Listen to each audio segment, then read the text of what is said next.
And a good Tuesday morning to you all, and a great Tuesday morning if you're a fan of the Seongnam football team in the K-League Classic. After a meeting with the city councilman on Monday, the city got closer to keeping their football team. While it was widely speculated that Ansan City would take over Seongnam-ira Cheonma after the season, the fans of Seongnam and the mayor of Seongnam, Lee Jae-myung, fought hard to keep the team in the city. And just yesterday, an ordinance bill was passed, which gets them closer to getting just that. While the deal isn't finalized just yet, the bill should be enough to have the team return to the city for next season. And moving over to baseball, where Yoon Sung-min, who's over in the U.S., is still looking to find a major league team to sign with. And according to several sources, he should be able to real soon. While the Minnesota Twins have been the front-runners in signing the 27-year-old righty, the two sides have not been able to reach a deal.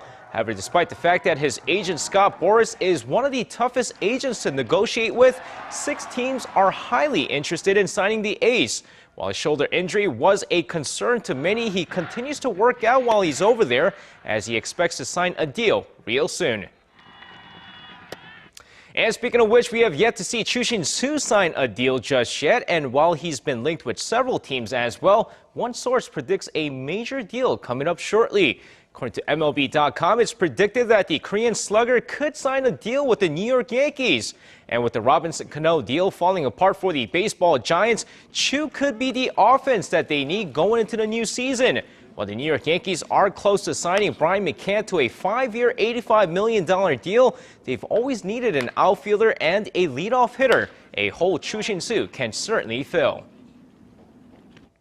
And moving over to domestic basketball, where the first round of the 2013-2014 season came to an end over the weekend. And it's been quite an exciting first round. As expected, the Seoul SK Knights look very good after the first round as they sit in first place with a 2.5-game lead. And of course, right behind them are last year's champions, the Ulsan Mobis Phoebus, who despite sitting in second place, have had their shares of ups and downs so far, losing games that they should have won. And while it's been a great start for those two teams, Anyang KGC and Wonju-dong Promi have really been struggling so far as they're tied for last place. Of course, these two teams faced off in the finals just a year ago. And finishing things off, the first round of the 2013-2014 V-League season also came to an end, and it looks very similar to last season. Now in first place after 6 matches are the Samsung Hwajae Bluefangs, who lost just 1 game in the first round. Of course, Samsung has been dominating the league since the start of the V-League, as they've won 7 championships in the last 9 seasons, including 6 in a row. And right behind them are Hyundai Capital Skywalkers and the Korean Air Jumbos, who despite a great start to their season are in second place. Meanwhile, Russian Cash Vespid hope to bounce back in the second round of the season as they remain winless after the first round. And that's going to wrap it up for me. This has been SJ. Have a great rest of the day, and see you guys again for your sports needs.